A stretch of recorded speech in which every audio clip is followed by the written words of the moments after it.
Welcome to the CFL Weekly Pick'em Show on the Grueling Truth Sports Network. The CFL Weekly Pick'em Show is brought to you by BetNow.eu. Make sure you use the promo code TGT or Truth100 to get a cashback bonus on your first deposit. I'm your co-host for the CFL Weekly Pick'em Show, Mike Goodpaster. Right now, I'd like to welcome in my co-host. First up, Brian Schmidt. How you doing, Schmitty? Doing good. Another nice day here and traveling here to Ohio. I know it's not because I live close to Ohio. Yeah, I was being sarcastic. I know. That's what I said that. Because the weather sucks here. And since I know where Robert's at, it probably sucks there too. Help me welcome CFL legend, four-time Grey Cup winner, Robert Drummond to the show. How's it going? Yeah. The weather. This is Syracuse, New York, and that's all I need to say. Yeah, well, we're like in Ohio. That's all we need to say. Maybe we should all just make a lot of money someday doing this and just do this from like the Bahamas or Jamaica or something. Someplace warm, yeah. No problem with that. Any place warm. All right, guys, let's start off. The Winnipeg Blue Bombers beat the Calgary Stampeders. Zach Collaros threw 2 touchdown passes. Justin Medlock kicked a game-winning field goal as time expired to give the Blue Bombers a 29-28 comeback win over the Calgary Stampeders on Friday night. Collaros, in his first action in a long time, threw for 221 yards, 22 for 28 his first start with the Bombers. Winnipeg is now 11-7. They took the season series with Calgary, and Brian, with Zach Collaros, this team's got a chance. Absolutely, and just showing how smart we all are. We all said last week that it was time for them to put him in, and obviously they listened to the show, and coaching staff decided that we know what we're talking about, and look, once again, proving a point. But yeah, they've got a real chance with him at quarterback. Yeah. Especially with the short season right now. He stays healthy, that gives them a real shot. And the thing that stands out to me here, Robert, is Bo Levi Mitchell was 31 for 43, 350 yards, 4 touchdowns, no interceptions. So this is not like Calgary didn't play well. No, they just didn't play well. I mean, when Bo Levi has a game like that, you expect Calgary to win games like that. They've been time tested, and over the years from doing things like that and getting themselves ready, for this playoff run. So, but right now, this is a great win for Winnipeg, and it's going to give them a lot of confidence because they're going to need it because they're a very, very talented team on paper. They've had their ups and downs during the course of this year, but what a big win for them. All right, and 2 teams that will be in the playoff hunt, Montreal and Hamilton. Yeah. Hamilton beats Montreal 38-26. The 3-touchdown game from Brandon Banks was the difference for the Hamilton Tiger Cats, who came out with a 38-26 victory over Montreal. My question here is, Robert, Hamilton wins the game, but is Montreal right for only playing their starting quarterback, Vernon Adams Jr., for a little more than a quarter in the first half? Yeah, I try not to sit here and question sometimes what coaches do because they know what's going on than me who's not there involved with the daily activities. It could have been something more that we don't know about, but I found that very interesting, but it's hard for me to ever question, the thought process of coaches and why they do what they do sometimes because they know, especially if I'm not involved with the organization, because they know a lot more what's going on. But it's a big win from Hamilton, and the Alouettes, as good as they are with Vernon Adams, I found it very interesting. I'll just say that. Yeah, and Jeremiah Johnson, Robert, had another big game, 16 carries, 105 yards. It kind of makes you what happens if Vernon Adams plays that entire game. And, that's questions we'll continue to ask ourselves. As I said before, you have to get inside the head of the mind of the head coach and find out why. Why ask why, but why? Well, we'll question him later on if he keeps sitting him and they lose the first playoff game. Dane Evans, definitely a starting quarterback in this league, Schmitty. 29 for 36, 4 touchdowns, 1 pick, 379 yards. And there's nothing here to change my mind that Hamilton's the team to beat going into the Grey Cup playoffs. Yeah, they're absolutely the team to beat. Evans every week puts up numbers, plays, even when he has, by his standards, a bad game, it's still a good game next to a lot of other people. But they're on such a roll, and they're such a good football team that they definitely have to be the favorites. All right. Robert, we'll let you talk about the Argonauts first. They used Argonauts. Why do I keep calling them the Argonauts? The Argonauts, who used 3 quarterbacks to throw a combined 5 touchdown passes and a 39-9 home win over the hapless Ottawa Redblacks. Toronto outscored Ottawa 24-1 in the second half. I mean, I don't think we can take much away from this from Toronto, other than they played a team that's packed it in maybe before the season even started. No, I mean, this is, as much as I love my Argonauts, this is more of a team in Ottawa that just doesn't want to be there right now and just decided, not to play, But Toronto's, just like Ottawa, preparing for next year, just grooming their players to see the potential athletes they have coming back. But the Redblacks have packed it in. They're done. Yeah. Schmidt, you want to talk about the Redblacks a little bit? Bad, they're just bad. And the interesting thing is, it's rare that you see a team, and I'm trying to think of one that goes from where, Ottawa's been a good, albeit very up and down football team, but this is jumping off a cliff this year. Yeah, they've never been this bad. I'm trying to think of maybe the last team that went from being good. They've been to the Grey Cup. They've won a Grey Cup. They've done all these things, and now all of a sudden, this year it just looks like they went off a cliff. It's really kind of weird to see this, because I certainly didn't expect that out of that organization. Yeah, because we made it through the first half of the year just thinking it was the general up and down Redblacks, but yeah, we really did. When that second losing streak gets to 5, and all of a sudden you're 3-7, 3-8, then you know that something's a little bit different. So a lot of things need to happen in Ottawa in the offseason to get them back to where they were. Brett Lothar kicked a 43-yard field goal in the final seconds to give the Saskatchewan Roughriders a 27-24 road win over the Edmonton Eskimos. The Riders are now 12-5. They got a chance to host the Western Final if they beat Edmonton again. But the thing I take away from this, Schmidt, is Trevor Harris hadn't played in a long time. 27 for 37, 321 yards, 1 touchdown, 2 interceptions. And I kind of compare this to the Zach Collaros in Winnipeg. When Trevor Harris is healthy, Edmonton can beat anybody. Yeah, and I think that's the real key, getting him back, getting him in this game, getting the rust off, even with a loss. You got to get that rust off. I'm sure he'll play next week. Maybe he may not play the whole game, but I'm sure he's going to play next week. And now you get him ready for the playoffs. And now you always have a chance with Trevor Harris. He has proven that. Yeah, and Saskatchewan, Cody Fajardo, 25 for 35, 429, 2 touchdowns, no interceptions. William Powell, 9 carries, 60 yards. As we keep saying, this is a complete team, Robert, and Cody Fajardo is the real deal. Yeah, I agree. He's having a great year. As I said, he took care of the football. No interceptions. But the thing just looking at this game, I'd say to myself that young man, run the ball more. You have a running back in William Powell. It's getting you almost 7 to 8 yards a carry.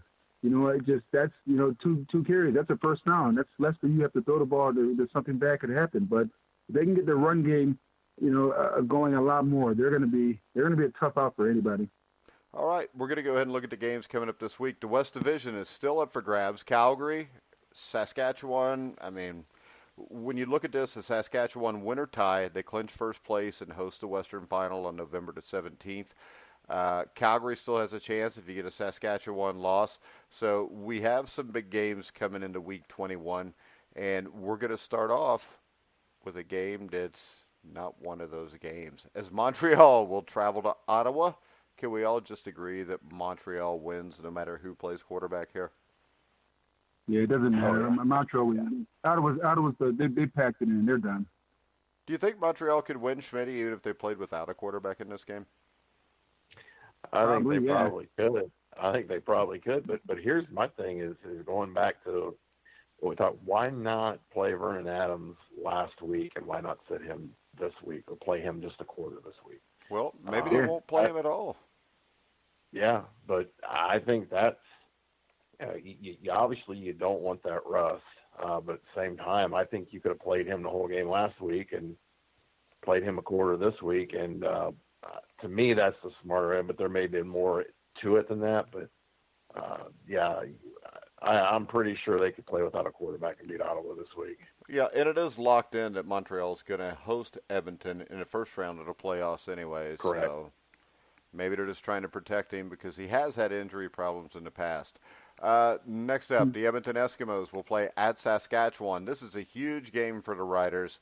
So just because of that, I'm going to go with the Riders. But with Trevor Harris in fold, Schmitty, I think this is going to be a close game, but I like the Riders. They're playing for pretty much everything right here. Yeah, this is a big, obviously it's a bigger game for them than it is for Edmonton. Edmonton's already locked up their playoff spot, know who they're playing. But I think Edmonton really does have to play, from a quarterback standpoint. They've got to play him. But I think Saskatchewan's going to win this. All right, Robert? Yeah, I'm thinking Saskatchewan also. I mean, it's always hard to beat a team, a second time around or a week later, especially in the CFL. You know what? But just the Riders have so much more to play for and so much, so I'm picking them for that reason. Close game, but I think the Riders are going to prevail. All right, Robert, I'll let you go first. Toronto at Hamilton. Are you kidding me? I love my Argonauts, man, and I always will, but it's just Hamilton is just out of roll. And they're at the point where they just want to prove to people that they are the team that started off the season and continued through the season being a dominant team, and they're just going to flex their muscle, throughout these playoffs, these last few games and through the playoffs. So I'm going to go with Hamilton. Probably a double-digit touchdown win of this game also. They're a good team. They're solid from top to bottom. See, I'm not so quick to jump on this game because of one thing. Who's Hamilton going to sit? I mean, it's the last game of the season. They get a week off before their playoff game. So Toronto's playing hard. Hamilton's playing for nothing. I think my big question before picking this, Robert, is who's even going to play for Hamilton? See, but here's the thing. In situations where I was in BC, where I was in Toronto, and where I was even in Baltimore, and we had everything. I mean, all these games are just locked up before the season. We wanted to prove who we were, so it didn't matter the last game or not. We told our coaches, let us play by halftime. At least up until halftime. And during that time, we said, up until halftime, guys, we have let's just go out there and let's just destroy them before halftime. So if Hamilton goes out there and puts 50 points up by halftime, that's the exact same mentality that they had, that we had back in the day. It's just like you're the dominant team. It's like you don't want to take a loss. It's just a loss just irritates you as a player. All right, you convinced me. I'll go with Hamilton. Schmitty? Yeah, he convinced me too because I was 50-50. I'm going with Hamilton. All right. See, Robert, you should have been so convincing. You could have been the only one that was right. Next up, another one of Robert's former teams, the BC Lions. Now, Calgary can still win the West, but they're already going to know if they've won it or not. So kind of the same thing. The difference here is I think Toronto might be a little bit better than BC right now. BC's playing at home. This game, I assume Saskatchewan will already clinch this, so maybe BC gives them a fight there. Schmitty, what do you think? Maybe, but I like Calgary in this. They're obviously playing for something, and even if it's wrapped up, I'm going to go back to what Robert just said. I mean, you don't want to take a loss, so I'll take Calgary. All right, I'm going to take Calgary also. So next up is Robert. Robert, you going with your home team or? Calgary, it's a pride game. Calgary is a better team than BC right now. They have the lineage. They have everything just going like they're the playoff. The team is going to the playoffs to make a statement. So as I said before, football is just as much psychological as it is physical. People don't understand that. And right now, Calgary has a psychological point to prove after losing last week. So they're not going to do that 2 times in a row. Not this late this season. All right, so when we look at the playoffs coming up, you got Hamilton, which was a team I think is somewhat a surprise that they're as good as what they have been, especially doing it without Jeremiah Masoli. What's the mentality got to be here going into this bye week? Because there's a lot of guys in this Hamilton team that haven't dealt with that before. It's just tune-up. It's like, it sounds bad to say, but it's like practice. You go out there, instead of hitting each other in practice, we have an opponent we're going to practice against, but we know we're the dominant team, so let's just go out there and show what we can do. I mean, it's the same thing we did with Doug Flutie, and that powerful offense we had, with myself, Mike Clemens, Mookie Mitchell, Paul Mazzotti. It's like we always knew that we were the better team, but we just had to go out there and just like, don't worry about winning the game. We know it.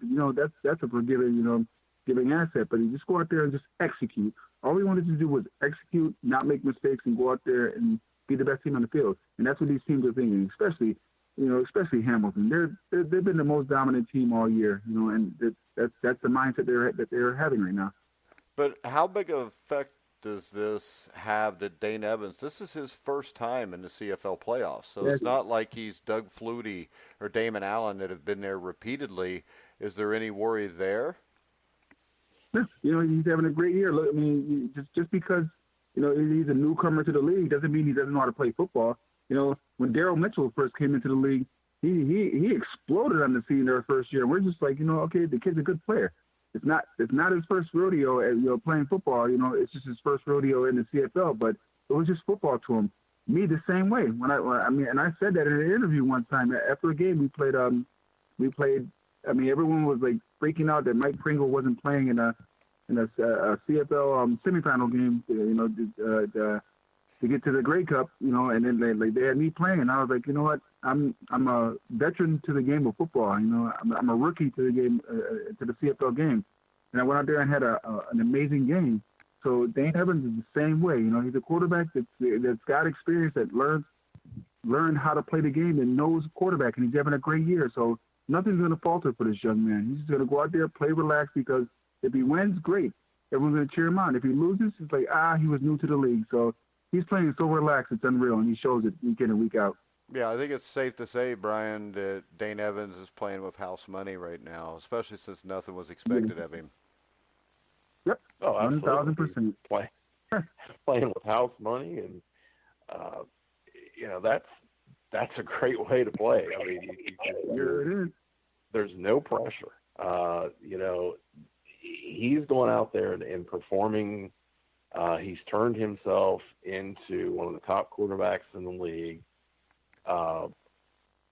As a team, they play with a great sense of urgency. They play with a great sense of, we're winning everything. We're taking. You can see that when they play. So it's not just him; it's everybody around him. And when you have, and Robert, has spoken on this many times. When you have a team that just has that air about them, that they are simply the best, it's contagious. Everybody feels it, and you see it in how he plays, and you see it in how the whole team plays. Yeah. So, and he did play college football for Tulsa, so he's played in big games before. Well, he's been in front of Oklahoma before, so I mean, it's Yeah, he's been in front of Oklahoma before where he didn't have near enough guys to be in front of Oklahoma. So he's faced worse situations. Exactly. But, the thing amazing about him, if you look at his stats in college, I mean, they weren't outstanding. I mean, they're not bad, but, I mean, he had his first year where he only completed 44% of his passes. Touchdowns, interceptions were like 1.5 to 1. So I think this is a guy, and I think we've seen this before, even in the NFL with a guy like Kurt Warner, where as they age, 23, 24, everything kind of kicks in after you've already been in college. He's a football player. Absolutely. Yeah. So, all right, Brian, any intelligent words for the audience before we depart? No, I gave my best stuff last week on the NFL show. Just remember, Doesn't matter if you put a sock in a shoe, or a shoe in a shoe, sock in a sock. Just remember, as long as you got your shoes on, your feet will never get wet. All right, Robert, I'll let you follow that because you can't go wrong even if you just say, I got nothing. No, it's playoff time, and as I said before, and I always say, and I try and tell kids, this generation of kids, this game of football is so. Everyone thinks it's just about physicality, going out there and being bigger, stronger, faster than your opponent. It's not. It's the psychology behind the game. You can, if you understand that, the dynamics of how that works, you can be successful not just in the football season, but throughout your entire career. There were times out there that we just psychologically got into the heads of our opponents before we even play the game. And you can see it. You can sense it when you walk into the field. So as long as these teams understand that, as long as these guys know that, as long as they go out there and give 110%, the rest will take care of itself. The only thing you ever wish for is just guys not to get injured. You always pray that these guys, can get through an entire game with no serious injury. So that's the one thing I always pray for. With CTE so rampant as it is in the CFL and things of that nature, you just wish for the health and welfare of these guys. And I always, regardless of what I root for my Argonauts. I root for my BC Lions. I'm not a homer, so I'm not going to just choose them just because they're playing against a team that I think that's going to beat them. But I just wish for the safety of these young men. So then, like myself right now, after football, they'll have a healthy and well-rewarding life, and they can just look back on the things they accomplished and just be proud. Yeah, and you get to hang out every week with me and Schmidt. There you go. You weren't supposed to laugh at that, Robert. You're just supposed to say, yeah, I agree. But, all right, guys, we'll be back next Wednesday to preview a little CFL football at 9 o'clock Eastern Time. Make sure you come back to The Grueling Truth to check us out. You can hear all of our shows on Spotify, iHeartRadio, iTunes, TuneIn, Spreaker, over 300 different media outlets carries The Grueling Truth. So, for Brian Schmidt, Robert Drummond, I'm Mike Goodpaster. You've been listening to The Grueling Truth, where the legends speak.